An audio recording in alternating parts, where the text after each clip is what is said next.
I sat in my old pickup truck, the engine still hot after a long, dragging day at the electronics factory.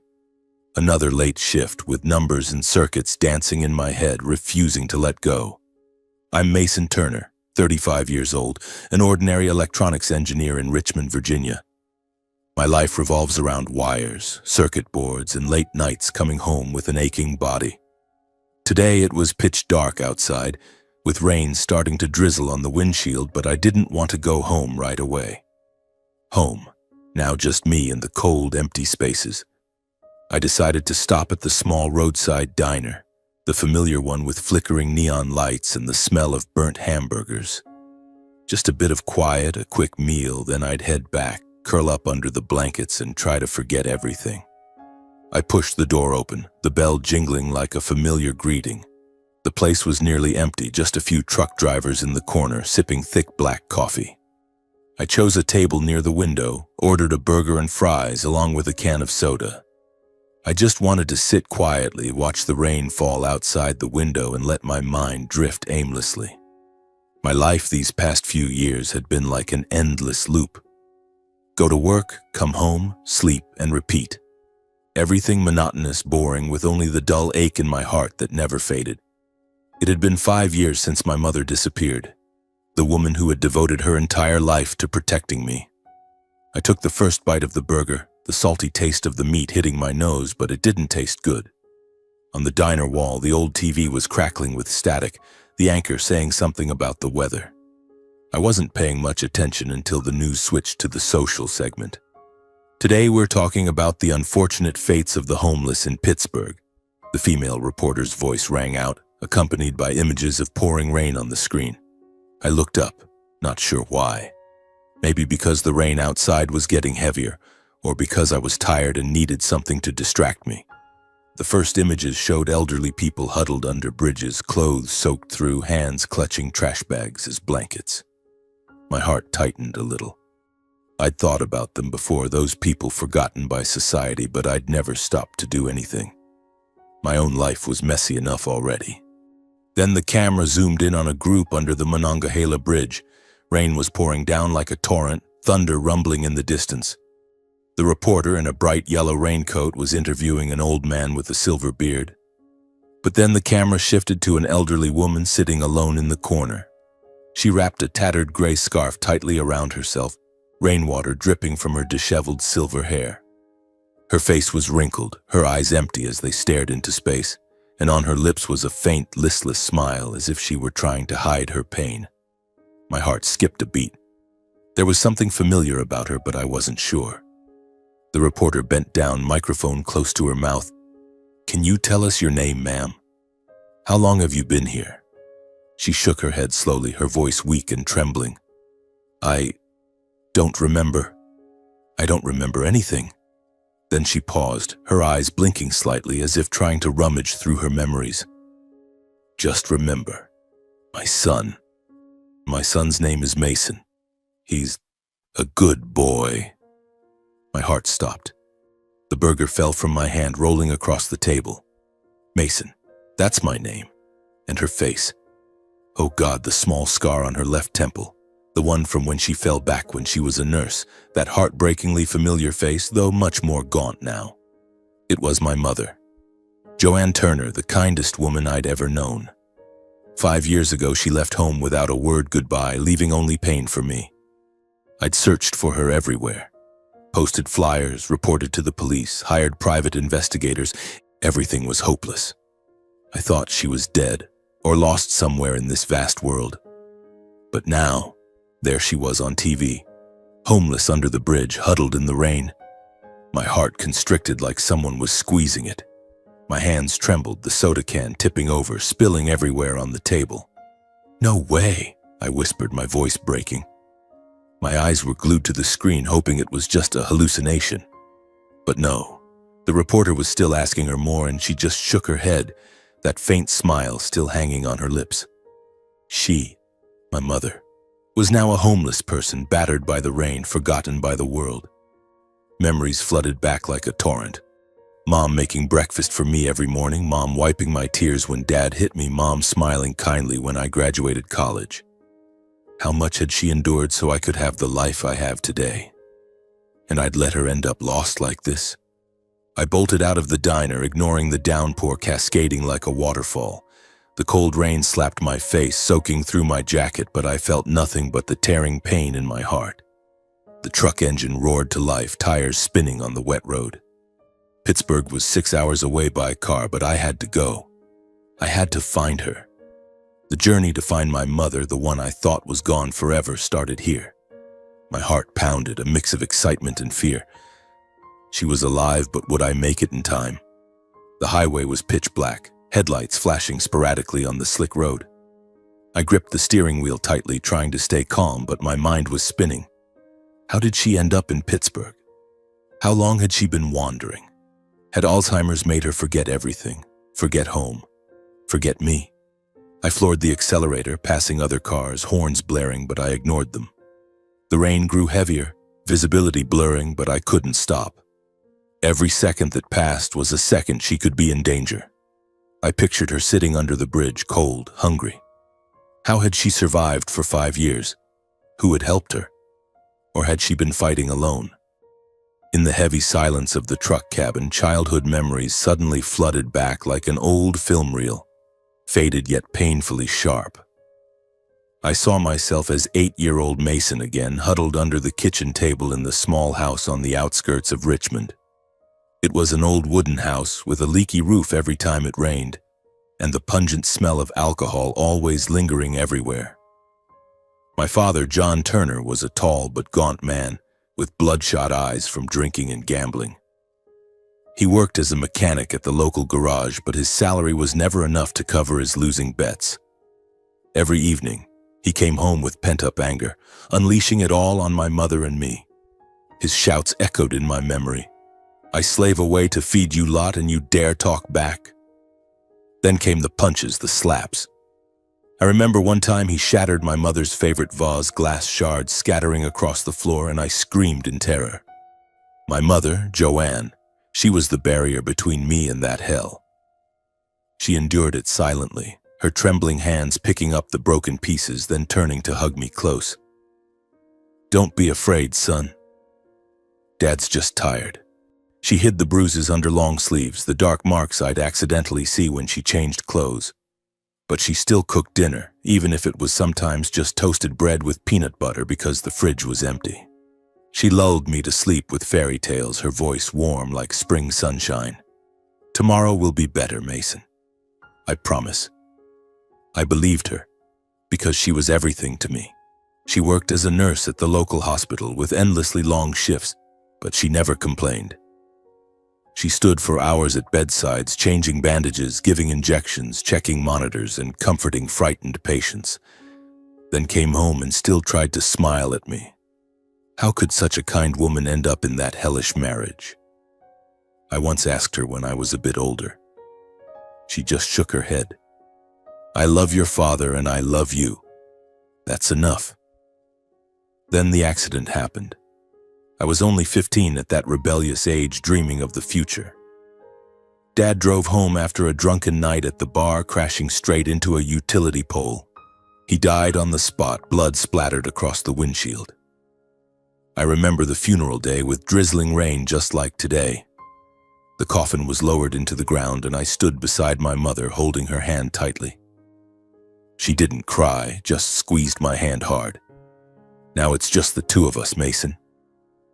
I looked at her, my eyes red and swollen, and promised, "I'll take care of you for the rest of my life. I promise." That vow was etched deep into my heart, an oath I thought I'd keep forever. After that, life changed. No more shouts, no more smell of alcohol. Mom and I lived simply. She worked less and I studied hard. I dove into books, numbers and math, and electrical circuits, becoming my refuge. I graduated high school with a scholarship, then went to engineering college. Mom was so proud. She cut out the local newspaper article about me and stuck it on the kitchen wall. "My son's so talented," she said, her eyes sparkling. The college years flew by. I became an electronics engineer with a stable job at a factory near Richmond. The salary was enough for me to buy gifts for Mom and fix up the house. She still lived alone in the old house, but I visited often, buying groceries, taking her to doctor's appointments. She aged, her hair turning more silver, but her smile remained gentle. Then I met Brooke Allen. She was a finance specialist at a partner company, confident and captivating with her shiny blonde hair and radiant smile. We met at a conference. She approached me with a coffee in hand. "You look like someone who can fix anything." "Even my heart?" I laughed, and from then on my life seemed to gain color. Brooke was ambitious. She talked about future plans, mansions and luxury cars, traveling to Europe. She made me believe our family could have more happiness, that I could build a real home. We married after 2 years of dating, a small wedding at the local church. My mother sat in the front row, her eyes misty. "I'm happy for you, Mason." The early years of marriage were sweet as honey. We bought a house in the suburbs of Richmond, a modern apartment with a small garden. I left Mom living alone in the old house because she liked the quiet. But I visited weekly, taking her shopping, fixing the plumbing, listening to her old stories. Brooke supported it at first. She smiled and said, "She's wonderful, Mason. I understand why you love her so much. We had our first daughter, little Lily, and life seemed perfect. But then everything changed when Mom was diagnosed with Alzheimer's. At first, it was just small forgetfulness, like where she put her keys or a neighbor's name.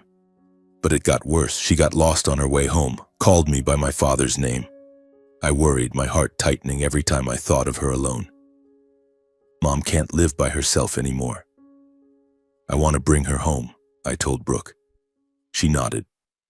"If that's what you think is best, I agree." I brought Mom to live with us, turning the guest room into her own space.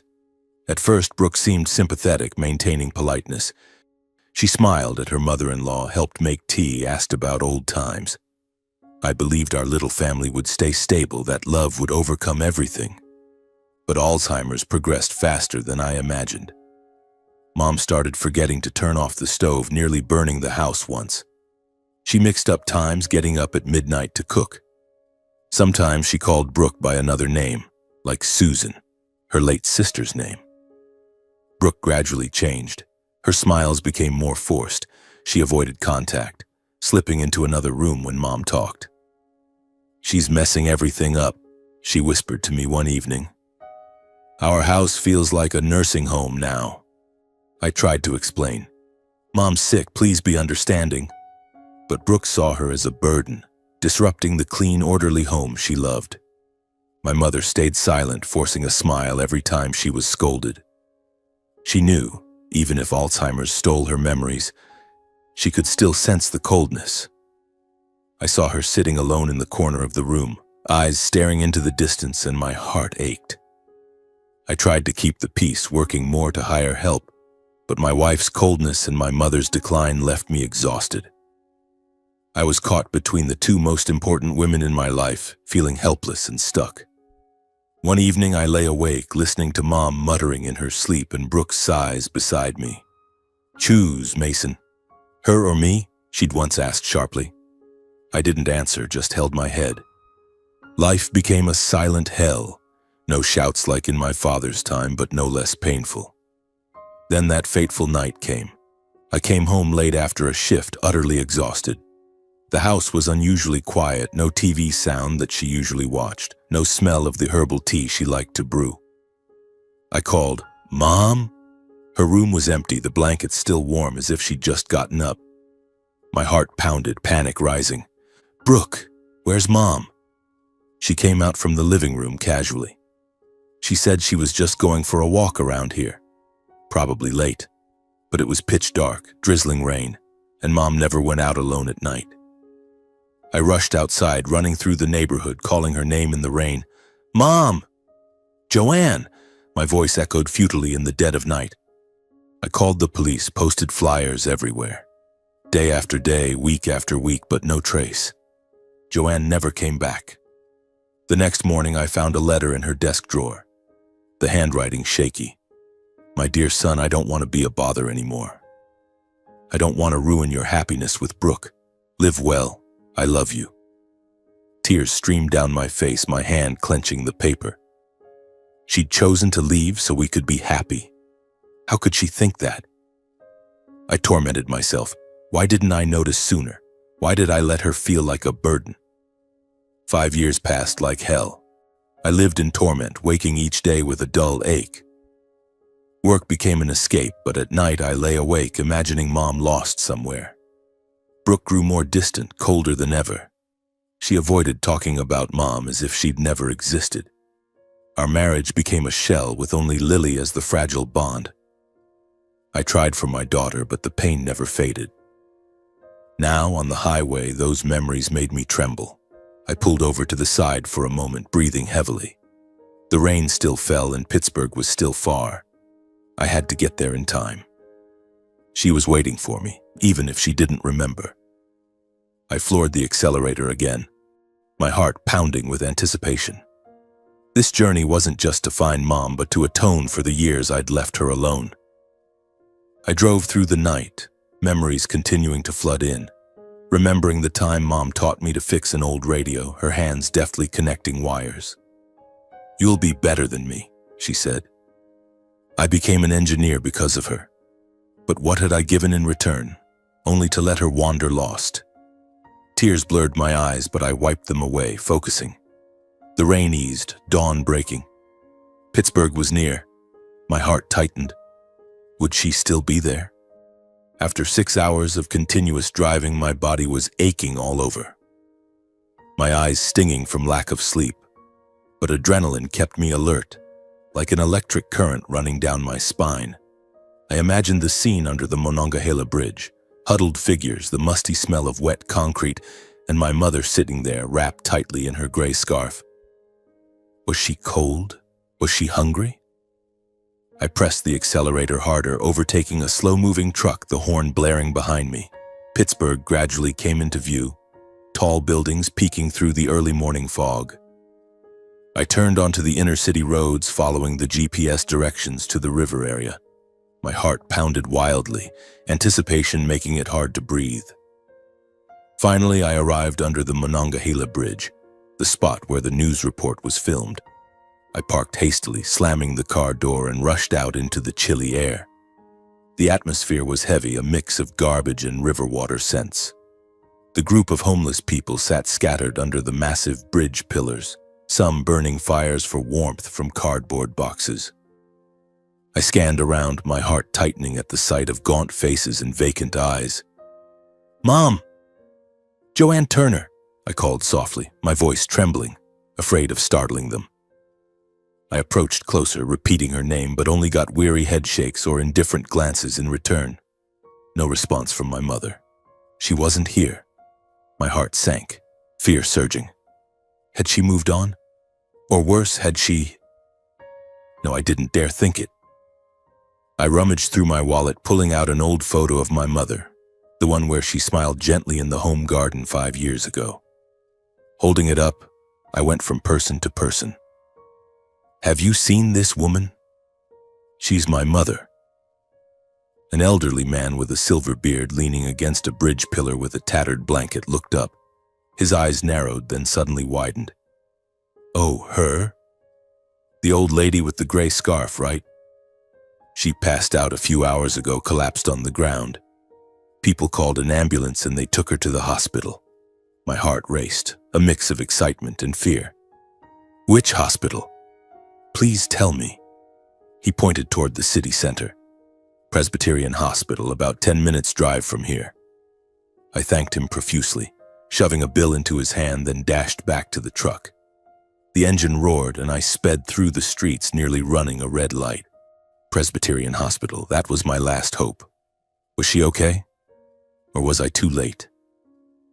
I parked in the emergency lot, running into the hospital lobby with ragged breaths. The smell of disinfectant hit my nose, the beeping of machines echoing. I rushed to the reception desk, panting. "I'm looking for Joanne Turner. She was brought in after fainting under the bridge." The nurse checked the computer, then nodded. "Emergency room 5. She's stable now." I raced down the hallway, my heart thumping like a drum. The door opened, and I froze. My mother lay there on the stark white bed, so emaciated I almost didn't recognize her. Her skin was pale, her silver hair disheveled, an IV needle in her hand. She was motionless, eyes closed, only faint breathing. I approached, my trembling hand touching hers. It was ice cold. "Mom, it's me," I whispered, tears rolling down. The doctor entered, a middle-aged man with black-rimmed glasses. "Are you family?" I nodded, my voice breaking. "Her son. How is she?" He sighed, holding a results sheet. "She's stable after the fainting spell due to severe exhaustion and malnutrition. She's been wandering for a long time, hasn't she? But we did a CT scan and found end-stage brain cancer. It's metastasized widely. She has only weeks left, maybe 2 or 3. The world around me crumbled. I stood silent, clutching the paper, unable to speak. Brain cancer. How could this be? How much had she endured? 5 years of wandering, hunger, illness, and I had no idea. Tears fell, but I wiped them quickly. I had to be strong for her. I stayed at the hospital for many days, not leaving her bedside for a moment. I called in sick leave over the phone, not caring what my boss said. I took care of her, wiping her face, giving her water, telling old stories. "Remember, Mom, when I fixed that broken radio and you laughed forever?" Sometimes she opened her eyes, looking at me dazedly, then smiling weakly. We talked heart to heart, even though she forgot a lot. She spoke of Dad, of the old house, her voice halting. I held her hand, feeling the fragile warmth. During that time, Brooke didn't visit, didn't call, didn't ask. My phone stayed silent, as if her mother-in-law had never existed. I tried to ignore it, focusing all my energy on Mom. Was she busy? Or did she just not care? The pain piled up, but I didn't want to think about it. A week later, as I was feeding her oatmeal, the door opened. Brooke walked in, dressed impeccably like she was going to a meeting, an expensive bag over her shoulder. Her eyes paused on Mom, then flicked to me. My heart tightened, anxious about why she was here. "Brooke, you're here." She nodded, her voice ice cold. "I know. But Mason, keeping her like this is just costly and pointless. She's about to go anyway. Why waste money on treatments?" Her words cut like a knife. My mother lay listening, eyes slightly closed, her hand trembling lightly under the blanket. I turned, the pent-up anger from years exploding. "What did you say?" "She's my mother. Get out," I shouted, my voice echoing in the room. She froze, then her face flushed red. We stormed into the hallway, the argument erupting. "Are you crazy? I'm telling the truth. She's been a burden for so long." All I saw was the cold face of the woman I once called my wife, no love left, only contempt. "Get out. Don't ever come back," I yelled, my fists clenched. Brooke turned away, throwing a disdainful look before leaving, her high heels echoing. I breathed heavily, returning to the room, but then noticed an elderly woman standing at the end of the hallway, silently witnessing it all. She approached, her eyes full of compassion. You're Mason, right? I'm Gloria Spencer, Joanne's sister." I looked at her, recognizing the familiar face from distant memories, the old photo Mom kept, the 2 sisters laughing together. "Aunt Gloria, why are you here?" She hugged me, her voice trembling. "I've been searching for my sister for years, in vain." Then the police called, saying someone matched the description. I flew here right away. From that day, Aunt Gloria visited the hospital regularly, helping me care for Mom. She made tea, told old stories, making the hospital room less empty. I no longer felt alone, with her by my side, sharing memories of Mom. We wiped her down together, sang old lullabies. I tried to give Mom the most peaceful final days possible.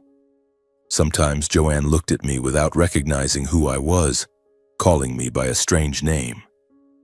But her hand still gently grasped mine, like a familiar reflex from childhood. Time passed quickly, her condition worsening. I sat by the bed, holding her hand, talking about Lily, about life. She smiled weakly, her eyes cloudy. One afternoon, as dusk fell, orange sunlight streaming through the window, she suddenly became lucid. She looked at me, smiling. "Mason, My son. Her voice weak but clear. I leaned down, tears falling. Mom, I love you. In that moment, she closed her eyes, gently leaving the world in my arms. Her breathing stopped peacefully. I sat silently by the bed for a long time, tears falling onto her hand. The belated tears of a son who had finally found his mother but without enough time to say sorry. I hugged her, tears flowing endlessly. Aunt Gloria stood beside me, gently placing a hand on my shoulder, saying nothing, only the heavy silence enveloping the room. The monitor's beeping stopped, the screen fading. I had found my mother, but lost her forever. The pain surged within me, tearing at my chest, but mixed in was a bit of relief. She no longer had to suffer. I picked up my phone, calling Brooke. She didn't answer. I sat down in the cold chair by the bed, looking at Mom's still hand, and understood that from now on nothing would ever be the same. The hours that followed passed in a haze. The hospital procedures happened quickly, but to me they stretched on endlessly. I signed paperwork, arranged to bring my mother back to Richmond where she was born and raised. Aunt Gloria stayed by my side, handling everything with me, from contacting the funeral services to calling a few old acquaintances. She didn't cry, just worked quietly as if trying to stay composed for both of us. "She'll rest in a familiar place," she whispered as we left the hospital. The hearse carrying the coffin drove ahead, and I followed in my truck with Aunt Gloria in the passenger seat. The road back to Richmond was long and endless, passing through fields of faded yellow under the weak autumn sun. I gripped the steering wheel tightly, memories of my mother flooding back, her sitting behind the bicycle, pedaling me to school, the wind tousling her hair and her laughing. "Son, I'm proud of you." Now she lay in that cold wooden box. My heart constricted, anxious about the upcoming funeral. Would anyone come? Would Brooke show up? We arrived in Richmond late in the afternoon. I chose the small church on the outskirts where my mother used to pray every Sunday. It was an old wooden building with dark red tiled roofs surrounded by a peaceful garden. I wanted the funeral to be simple, fitting for who she was. No extravagance, just those who truly cared. Aunt Gloria agreed. She took care of the fresh flowers and white candles. The next morning, the coffin was placed in the center of the church, draped in white cloth, with a photo of my mother smiling gently on top. I stood beside it, wearing the only black suit I had, clutching a bouquet of white chrysanthemums, her favorite flower. My heart pounded, anxious as the church doors opened. Who would come? After 5 years of her disappearance, did anyone still remember? The funeral began at 10 a.m., under the soft sunlight filtering through the stained glass windows. The priest recited prayers, his deep voice echoing in the quiet space. Only Aunt Gloria sat in the front row next to a few of my mother's old neighbors. Mrs. Smith with her silver hair, Mr. Johnson leaning on his cane, trembling. They came to pay their respects, bringing fond memories of her. Mrs. Smith said, her voice emotional, "Joanne once helped me care for my child when he was sick. She was so kind." Mr. Johnson nodded. She always smiled, no matter how hard life was. I listened, tears silently falling. The atmosphere was solemn and simple, no loud sobs, just whispered sharing. I stood up, my voice trembling as I spoke about my mother. She was the strongest woman I knew. She sacrificed her whole life for her children, and now she's left peacefully. Everyone nodded. The air was heavy but warm. I thought the funeral would end smoothly, closing my pain. As the ceremony neared its end, with the priest reciting the final prayer, the church door suddenly opened with a soft creak. I looked up, my heart pounding. Brooke walked in, dressed impeccably. A long black dress, hair tied high, her eyes showing no emotion. She walked slowly down the aisle, her high heels clicking on the wooden floor. Everyone turned to look, murmurs rising. I froze, anticipation surging. She was here.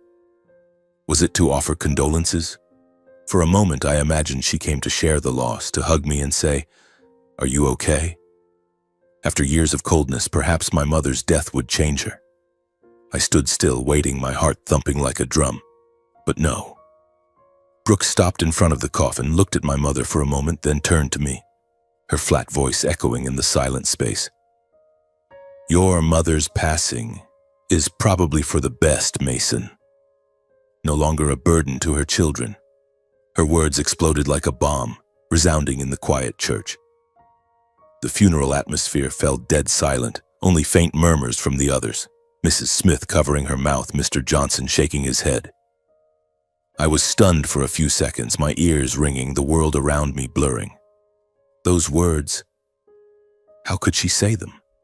My mother, the woman who sacrificed her entire life for me, now called a burden? Years of endurance, torment, love for my mother, and contempt from Brooke built up and burst like a river breaking its dam. Blood rushed to my head, my vision darkening. I stepped forward, my feet heavy as lead, but anger propelled me. My hand slapped across Brooke's cheek with a sharp crack, echoing like thunder in the church. She staggered, holding her face, her expression shifting from shock to fury. "You bastard! How dare you hit me? You violent, worthless man hitting a woman!" She screamed, her voice shrill, tears streaming, not from pain but from rage. Everyone was stunned. The priest stopped his prayer. Aunt Gloria stood up, her face pale. I stood there, my hand trembling, but I felt no regret. "Get out!" I growled, my voice low but full of fury. Brooke glared at me, then turned and left the funeral, the door slamming shut behind her. I didn't look after her, turning back to my mother's coffin to finish the ceremony. My heart raced, a mix of anxiety and anger. I had crossed a line, but why did it feel so relieving? The priest continued, his voice shaky, and the ceremony ended in a tense atmosphere. As the coffin was lowered into the grave outside the church, the cool autumn wind blew, scattering faded leaves. I stood beside it, watching the coffin sink gradually into the earth, my heart constricting. Aunt Gloria placed a hand on my shoulder, comforting. "She's at rest now, Mason. You did well." I gazed silently like a final farewell to my mother, closing all the pain in stillness. Tears fell, but I didn't sob loudly. She was gone, taking with her so many beautiful memories. I thought about the years she endured my father, protected me, and now I had let her go without time to apologize. But perhaps somewhere she understood. After the funeral, people gradually left, leaving me and Aunt Gloria standing by the grave. She hugged me tightly, whispering, "Go home and rest, dear. I'll stay in Richmond for a few more days if you need me." I nodded, but my mind was blank. I drove home, the familiar road now seeming longer than ever. The house once filled with memories, the sound of Lily's laughter, the smell of Mom's baked goods, the evenings Brooke and I sat by the fireplace, was now just empty and cold. The door opened to a heavy atmosphere, as if the house itself was in mourning. Lily ran out to hug me, her eyes red and swollen. "Dad, where's Grandma?" I knelt down, holding her tight. "She's gone far away, my love, but she's always here in our hearts." Brooke wasn't there. She'd come home earlier, or rather she had never truly been present throughout the funeral. I sat down on the sofa, looking around at the family photos on the wall, and felt the pain surging. Everything had changed, and the divorce, I knew it was coming, would be the fatal blow. The next morning, Brooke returned with a carry-on suitcase, as if just back from a business trip. She showed no regret or remorse, no words of condolence, no comforting hug. Instead, she sat down at the kitchen table, her voice ice cold. "Mason, we need to talk." My heart constricted, anticipation surging. I knew what was coming. She pushed a stack of papers across the table. "The divorce petition. I've already signed it. And you should know I have someone else.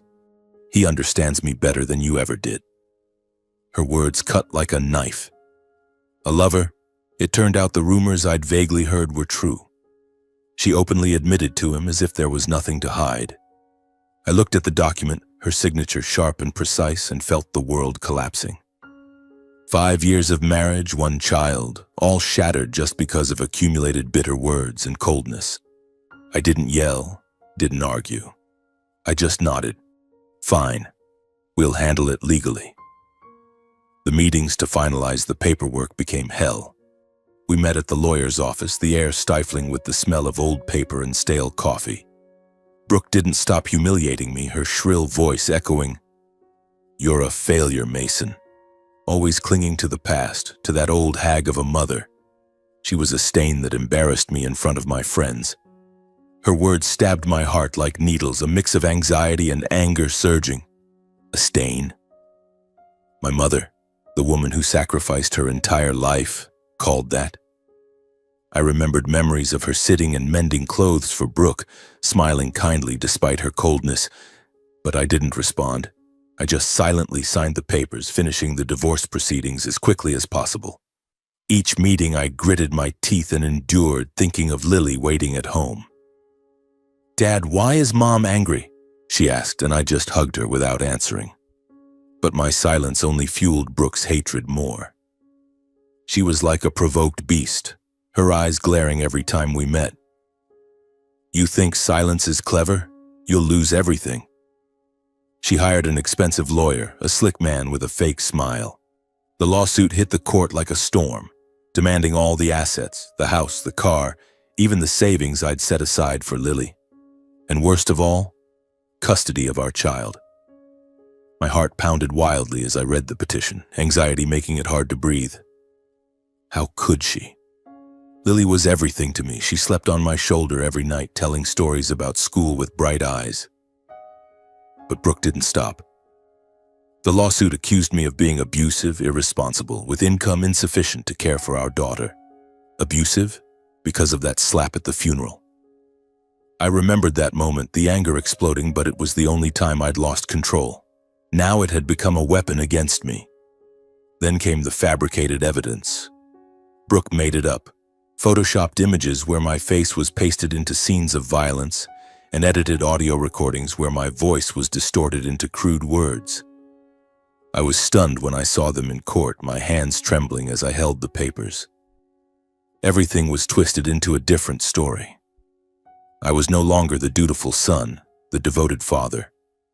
The man who stayed up all night caring for his mother, taking Lily to school every morning. Now I was portrayed as a violent and unstable man, a dangerous and unreliable guy. "Your Honor, he hit me in front of everyone," Brooke sobbed, fake tears streaming down. I sat there, my heart racing chaotically, anxiously awaiting the verdict. How could I prove it? I had witnesses from the funeral, but her fabricated evidence was too sophisticated. Public opinion around me began to murmur. Friends called less, colleagues at the factory avoided eye contact when we met. "Heard you hit your wife?" one guy asked, whispering. I shook my head, but they believed what they saw on paper. The local newspaper articles reporting the divorce with sensational headlines. "Electronics engineer accused of domestic violence." I felt isolated, like I was being pushed to the fringes of society. For the first time in my life, I felt everything I'd tried to preserve. My honor, my family, my self-respect, slipping away from my grasp. Every morning I woke up looking at myself in the mirror, seeing a tired man with dark circles under his eyes. Lily asked, "Dad, why is everyone acting weird?" I hugged her, holding back tears. Anxiety surged. Would I lose my child? Lose everything? Those days, life was like a silent hell. I went to work with a heavy mind, the circuits on my workbench blurring before my eyes. My boss called me into his office, his voice sympathetic. "Mason, take a few days off. The company's in turmoil because of the rumors." I nodded, heading home early, but home was now just 4 cold walls.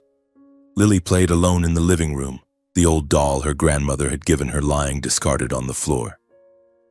I sat beside her, telling old stories about Mom, but my voice faltered. "Dad, will Mom come back?" she asked, her eyes innocent. I hugged her tight. "Mom's busy, my love, but Dad's always here." The words left my lips, and I knew I'd just lost another piece of my heart. Brooke called occasionally, but only to remind me about paperwork or demand to see Lily. "Don't think you've won," she said, her voice full of hatred. I stayed silent, hung up, then sat alone in the darkness, memories of my mother flooding back. How had she endured my father? How patient had she been? Now I was repeating that vicious cycle, but with a different kind of pain. When everything pushed me to the brink, savings depleted, my lawyer advising compromise and the trial looming, the phone rang in the quiet house. An unknown number, but I answered, my voice weary. Hello? On the other end was a familiar, warm voice. Mason, it's Aunt Gloria. I need to see you urgently. My heart pounded, anticipation surging. Aunt Gloria, my mother's sister, who had been by my side in her final days. She'd flown home after the funeral, but calling like this meant something important. Auntie, I'm in a mess, but come over. She said she'd arrived the next morning, and I hung up, lying awake all night. Was she bringing bad news, or just comfort? I stared at the dark ceiling, picturing her face so much like Mom's. The next morning, the sky was overcast, heavy gray clouds mirroring my mood. A knock sounded at the door. I opened it to find Aunt Gloria standing there in her old coat, bag in hand. She hugged me, saying nothing, just holding tight. You look so worn out, Mason. We sat at the kitchen table. I brewed strong black coffee, my hands trembling. Aunt Gloria looked around the house, her eyes pausing on the photo of Lily and Mom. Then she sighed. I heard about the divorce. You're suffering a lot, aren't you? I nodded, my voice breaking. I'm about to lose everything, Auntie. Brooke. She's fabricating stories, demanding custody of my daughter. Aunt Gloria was silent for a moment, then placed a thick folder and a large envelope on the table. The papers old but neatly organized. I'm here for something important. This is what your sister Joanne sent me before her memory loss got severe. My heart raced, anticipation making it hard to breathe. I opened the envelope, my hands shaking. Inside were bank documents, stocks, and a handwritten letter from Mom, her script shaky but clear. Aunt Gloria recounted slowly, her voice steady and warm. Before the Alzheimer's progressed badly, she came to see me. She entrusted her entire personal investments, over $10 million for me to manage temporarily. It was money she'd saved from her nursing salary, invested wisely over the years, but with a condition. Only give it to you if you live according to your conscience without falling into depravity or injustice. She said, Gloria, Mason's a good boy, but life sometimes pushes him to the edge. If he still holds on to his character, give it to him. I was stunned, speechless. $10 million? Mom, the austere woman who saved every penny, had that much? The feelings of humiliation, torment, and lost faith gradually faded, replaced by a rare ray of hope. Tears streamed down my face as I clutched the letter. I love you, Mason. Use this money to live well, not for hatred. Aunt Gloria looked at me, her eyes glistening. I've always believed in you, the dutiful, upright son. You might lose everything, but you've never lost your character. You cared for her until the very end, even as everything crumbled. I witnessed it all. She took my hand. Use this money to stand up, not to get revenge on Brooke, but to fight for justice. For Lily, for yourself. Her words were like a cool stream soothing the pain. I hugged her, sobbing uncontrollably for the first time since Mom passed. Hope flickered. With that money, I could hire a better lawyer, gather evidence, fight for Lily. But more importantly, it was the final trust Mom had bestowed. She knew I wouldn't falter no matter where life pushed me. In the days that followed, I spent many nights poring over the documents, the desk lamp burning bright into the wee hours. The papers were detailed, stocks, bonds, savings accounts. Mom had invested shrewdly from her youth thanks to advice from an accountant colleague at the hospital. I contacted a lawyer, a reputable middle-aged man, expensive but worth it. We can counter this, he said, his voice confident. I told him everything, the slap at the funeral, Brooke's insults, the fake evidence. He nodded. We need witnesses. I began the journey to find them. First was Lily's teacher, Mrs. Thompson, a kind woman at the elementary school. I met her on a drizzly afternoon sitting in the staff room. Mason, I know you're a good father. You pick her up in the rain, never miss a parent-teacher meeting. She agreed to testify, her voice emotional. I've seen you caring for her alone many times when your wife was busy. Then the old neighbors, Mr. and Mrs. Wilson next door, who'd seen me pushing Lily's stroller on walks, feeding her when Brooke was away. You're a decent man, Mr. Wilson said, patting my shoulder. We'll go to court. Each meeting brought anxiety. Would they help? Would the evidence be strong enough? But they agreed, and I felt Mom watching over me. The money wasn't just assets. It was the trust she'd entrusted, like a reminder. Son, live right. I used part of it to hire a detective who verified Brooke's fake evidence. It turned out the photos were photoshopped, the audio clipped from an old argument. The lawyer smiled. We've got them now. Each step was heavy but filled with hope. I took Lily to the park, telling her about Grandma. She left Dad a gift, my love, so we can live better. She smiled, hugging me tight. Late at night, I knelt by Mom's grave, whispering, Mom, I won't let you down. The wind blew gently, leaves falling like a response. Anxiety about the trial rose high, but now I had weapons. Money, witnesses, and faith from Mom. Aunt Gloria called often. You're doing well. She'd be proud. I slept better, dreaming of Mom smiling kindly. The trial was approaching. I prepared meticulously. The lawyer outlined the plan. We'll turn the tables.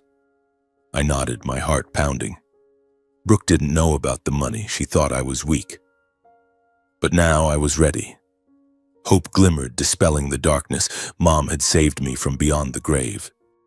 Then the day arrived. The divorce trial took place a few weeks later on a gloomy autumn morning. I wore my old suit, driving to the local courthouse in Richmond, my heart pounding like a drum. The parking lot was packed, the atmosphere heavy with the smell of paperwork and stale coffee. I stepped into the courtroom, the harsh fluorescent lights glaring down on the polished wooden benches. I sat in the defendant's row, my expression calm but deeply guarded, trying to hide the churning anxiety inside. In front of me was Brooke, dressed impeccably. A tight black skirt, hair tied high, her face as cold as stone. Behind her was her lawyer, a slick man with a thick folder, his fake smile flashing under the lights. She glanced at me once, her eyes full of contempt, as if I were just a loser. My heart constricted, but I didn't look back. The judge, a middle-aged woman with black-rimmed glasses, banged the gavel and the trial began. The courtroom air was stifling, the ceiling fan buzzing like a swarm of bees. Brooke's lawyer opened, his shrill voice piercing. Your Honor, the defendant is abusive, unstable, and unfit to parent. They presented the fabricated evidence, photoshopped images, edited recordings, and I sat there, my hands clenched under the table, anxiety making cold sweat break out. Brooke testified, fake tears streaming. He hit me in front of everyone, Your Honor. I'm afraid for our daughter. I gritted my teeth, remembering the slap at the funeral, the anger exploding from her insults to my mother. But now I had to stay calm. My lawyer stood up, his voice confident. We will prove all allegations are fabricated. During the examination, witnesses appeared one by one, and my heart raced chaotically each time the door opened. First was Lily's teacher, Mrs. Thompson, a kind woman with her silver hair tied high. She stepped onto the stand, her voice trembling but clear. I've taught Lily for 3 years now. Mr. Mason always picks her up in the rain, never misses a parent-teacher meeting. He's a devoted, patient father. She detailed the afternoons I waited outside the school gate, hugging Lily when she cried from a fall, helping with her homework. The judge nodded, taking notes, and Brooke frowned, her face paling slightly. Anxiety surged in me. This was the first step, but effective. Next were the neighbors, Mr. and Mrs. Wilson, the elderly couple who'd lived next door for years. Mr. Wilson leaned on his cane as he stepped up, his voice deep and warm. I've seen Mason caring for his child alone many times. Never raised his voice or used violence. He's a good man, Your Honor. Mrs. Wilson added, When his wife was away, he cooked, lulled the child to sleep. We trust him. Their words were like a cool stream soothing my pain. I glanced at Brooke, seeing her clench her fists, her lawyer whispering something. The courtroom was silent, only the scratching of pens and my thumping heart. Then Aunt Gloria appeared, stepping onto the stand with a steady gait, her eyes glistening. "I'm the sister of Joanne Turner, Mason's mother. My nephew is a dutiful, honest son. He cared for my sister until the very end, even as everything fell apart." She recounted the hospital days, how I never left Mom's bedside, and that the slap at the funeral was just a moment of lost control due to the insult. "He's not abusive. He's a good person." The judge looked at her, nodding, and I saw Brooke bow her head, avoiding eyes. Anxiety mixed with hope. My witnesses were turning the tide. My lawyer presented the financial documents from the investment I'd legally inherited from Mom. Over $10 million, proving I had the means to raise our child stably. The defendant has solid assets and steady income from his engineering job. There's no reason to deny him custody. The judge flipped through the papers, frowning in consideration. Brooke whispered to her lawyer, her face paling. She hadn't expected that money, thinking I was broke. My heart pounded, anxiety making my hands ice cold. Would it be enough? Finally, the decisive moment. The judge called Lily. She walked into the courtroom in a cute pink dress, clutching my hand briefly before going to the stand. My heart constricted, anxiety surging. She was only 8. Would she be scared? The judge smiled gently. "Who do you want to live with, Lily?" My daughter looked up, her voice small but clear, echoing in the silent room. "I want to stay with Dad. He loves me so much." The courtroom fell silent for a few seconds, only the scratching of pens and my ragged breathing. Tears silently fell from my eyes. Her words cut through all accusations like a blade. Brooke bowed her head, her face ashen. The verdict was announced, custody awarded to Mason Turner.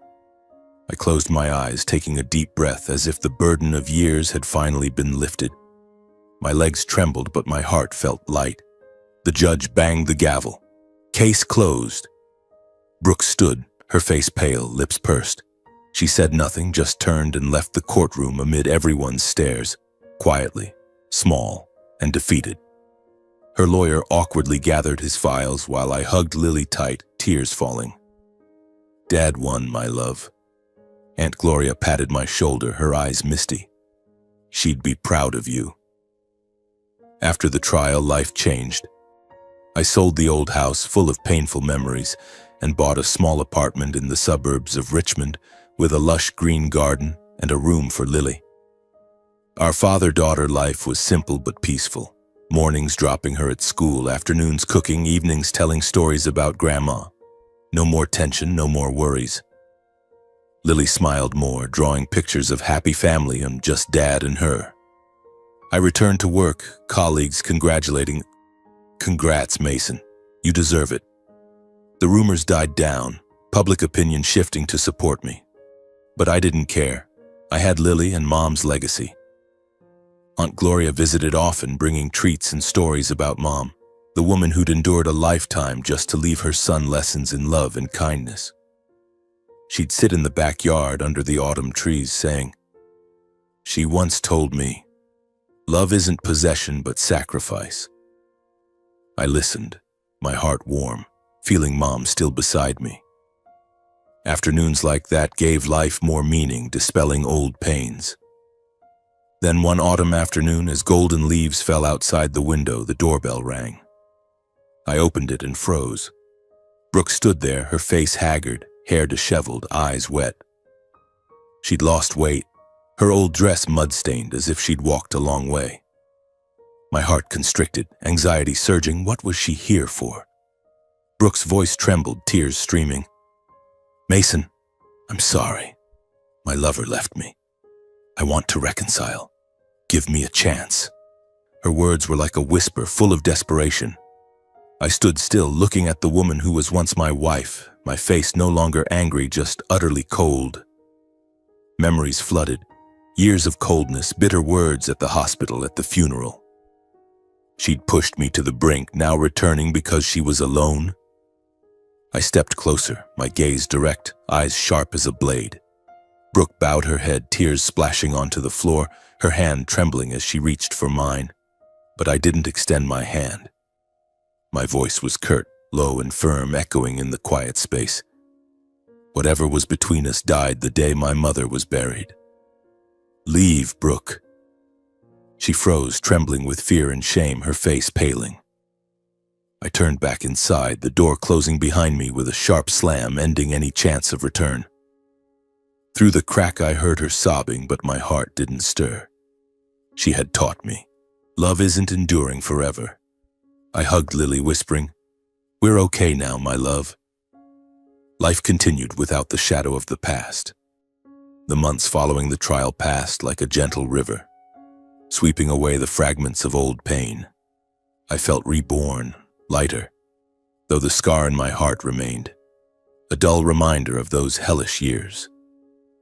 With the money my mother left behind, over $10 million, a staggering sum I still couldn't believe. Combined with the savings from my grueling shifts at the old factory, I decided to start anew. Not to build a grand empire, but just a small electronics workshop specializing in producing components.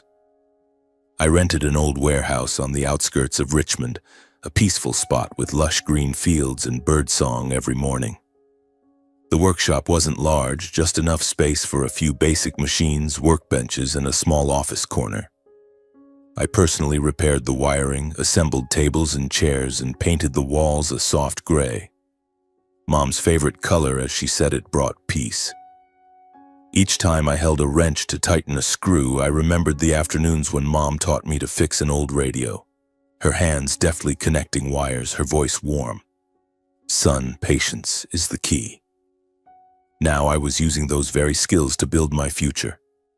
In the early days, the workshop had just me and a young assistant named Jake, an enthusiastic but clumsy guy who required step-by-step guidance. We produced simple components, circuits for household appliances, boards for small computers. The first order came from a local company, just a few hundred parts, but holding the invoice made my heart race. "Mom, I've done it," I whispered to her photo on the desk. The money from Mom wasn't just capital, it was motivation. I used part of it to buy modern equipment, investing the rest safely without risks. Life fell into a rhythm. Every morning I woke early, brewed strong black coffee, then drove Lily to school. She sat behind me on the bike, her arms tight around my waist, giggling as the wind tousled her hair. "Dad, today I'm learning math. Will you teach me?" I nodded, stopping at the school gate, kissing her cheek. "I'll pick you up this afternoon, my love." Then I'd return to the workshop, diving into work, soldering circuits, quality checks, calling clients. The smell of burnt plastic, the hum of machines, all familiar like breathing. Evenings were the most sacred moments. Father and daughter ate together, simple meals like grilled meat with salad or vegetable soup Mom had taught me to make. We sat around the small wooden table, listening to soft music from the old radio, melancholic ballads that evoked the past but no longer hurt. Lily shared school stories. Today I drew a picture of Grandma Dad. She has such a kind smile. I listened, my eyes glistening, then told her about her grandmother, the patient woman who'd sacrificed her whole life. "Grandma used to lull you to sleep with this song, Lily. She said life is like a river, always flowing forward." She nodded, hugging me tight. "I love Grandma, and I love you too." Those moments dispelled fatigue, making me realize how simple happiness could be. No more Brooke, no more arguments, just father and daughter and warm memories. I taught Lily to fix broken toys just as Mom taught me, and she beamed when the toy car ran again. Life was fresh but solid, like the foundation of the workshop I'd built with my own hands. A year flew by in the blink of an eye. The workshop turned profitable, orders increasing, from small components to contracts with larger companies. I hired 2 more workers, turning the place into a small family. I changed a lot, becoming a more mature man, calm in the face of upheavals and forgiving of others' mistakes. No more impulsive anger, instead serenity, as Mom once taught. Anger only tires you out, Mason. That serenity led me to Elena Moore. I met her at a local charity event where I volunteered to help the homeless, a habit I'd kept since losing Mom. Elena worked for the charity organization, a woman around 35 with long brown hair cascading down, a smile as gentle as autumn's sun. She distributed food to elderly people huddled under bridges, her voice soft. "Here you go, sir. It's cold out." I helped her carry boxes and we talked about life, about unfortunate fates. Elena entered our father-daughter life gently like a breeze. At first, just afternoons when she'd visit, bringing homemade treats, playing with Lily. The girl liked her immediately. "Aunt Elena tells great stories, Dad." Elena warmed our little home with her smile and kindness. She cooked delicious meals, sang lullabies to Lily, and listened to my stories about Mom without judgment. "You're so strong, Mason," she said, placing her hand on mine, warm. We dated simply, walks in the park, coffee by the roadside, sharing pasts. Elena had divorced due to her husband's alcoholism, but she held no grudge. "Life taught me to forgive, to keep living." Her words echoed Mom's, opening my heart. Lily called her kind Aunt Elena, and gradually she became indispensable. Evenings, the three of us sat by the fireplace, listening to music, laughing, the house filled with joy again, banishing old shadows. We married after 3 years, a small wedding at the familiar church where Mom rested. Aunt Gloria was the bridesmaid. Lily scattered flowers, and Elena walked in a simple white dress, her eyes sparkling with happiness. "I love you, Mason," she whispered as we exchanged rings. We had a chubby baby boy together, little Jack, with Elena's blue eyes and a gentle smile like my mother's. Life was simple but full of laughter. Mornings dropping Lily at school, afternoons picking up Jack from daycare, evenings gathered for dinner. The workshop grew, but I wasn't ambitious. Just enough to support the family, leaving time for my wife and kids. No room for hatred or bitterness. I'd forgiven Brooke long ago, seeing her as a lesson. Elena taught me greater compassion. Everyone makes mistakes in life, my love. We did charity work together, with Elena leading and me following, distributing supplies to the homeless, reminding me of Mom. I still kept the habit of doing charity with my wife, often visiting shelters to help elderly homeless people, those forgotten like my mother years ago. Every weekend we'd drive to dark underpasses, bringing hot soup, old clothes, and a bit of warmth. Elena hugged the huddled old ladies, listening to their stories while I distributed items, remembering Mom sitting in the rain in Pittsburgh. "Thank you," an old man said, his hands trembling as he took the bowl. I smiled. "You're welcome, sir." Those moments healed wounds, making me realize life is fair in its own way. Not through revenge, but atonement, through kindness. 2 years after the wedding, on a cold winter afternoon, I was with the charity group distributing soup at the local psychiatric hospital. The atmosphere was heavy with the smell of disinfectant and patients' whispers. We lined up to hand out supplies, Elena smiling gently beside me. Among the waiting line, gaunt figures, vacant eyes, I suddenly saw a familiar face. My heart pounded, anxiety surging. The woman was emaciated, her silver hair disheveled and tangled, her eyes blankly staring into space. Under an old blanket, she huddled, clutching a trash bag. I froze. It was Brooke, my ex-wife. Her once beautiful face now gaunt, deep wrinkles etched in, her eyes lacking their former cold sharpness. She muttered something, not recognizing me. I approached, my voice trembling as I asked the shelter manager, a middle-aged nurse with a weary tone. What's wrong with her?" The nurse sighed. "Brooke Allen, right? Schizophrenia. She's been wandering for years. Her parents brought her here last winter after finding her under a bridge. She often mumbles about an ex-husband but doesn't remember clearly." My heart constricted, memories flooding like a torrent. Brooke cold in court, bitter words at the funeral, then begging forgiveness at my door. Now she was here, shattered, paying life's price. I stood silent, looking at the woman who'd once destroyed my life. Amid old memories, anger, pain, and the present, I felt only inner peace. No more rage, no more resentment. Life had taught her a lesson, belated but just. I took a bowl of hot soup, adding a wool scarf Elena had knitted, and placed it in her hands. Brooke looked up, her eyes dazed, muttering, "Thank you," not recognizing me. I turned away, tears silently falling, not from regret but from realizing fate's cycle. The white chrysanthemum petals on the charity table rustled in the cold wind like a reminder that life's justice always comes, even if late. Elena hugged my shoulder. "Are you okay?" I nodded, smiling. "I'm fine now, my love." We continued distributing food, but in my heart everything closed. A painful chapter, now just a lesson. Now looking back on my journey, I, Mason Turner, realize life isn't always fair immediately, but it has its own way of balancing. I've learned that sacrifice and patience, like what my mother did, are the greatest strengths. She sacrificed her whole life for me, and the legacy she left isn't just money, but lessons in kindness. Don't let anger control you, it only exhausts you, as I nearly lost everything from that outburst at the funeral. Forgive, not for others, but for yourself, to live lighter. For those at rock bottom, like I was desperate in court, remember, hope always glimmers unexpectedly. My mother saved me from eternity. Perhaps everyone has an Aunt Gloria or a hidden legacy. My advice: live according to your conscience, care for loved ones, and don't fear starting over. Life is like a river, always flowing forward, and at the end, you'll find peace. Thank you, Mom.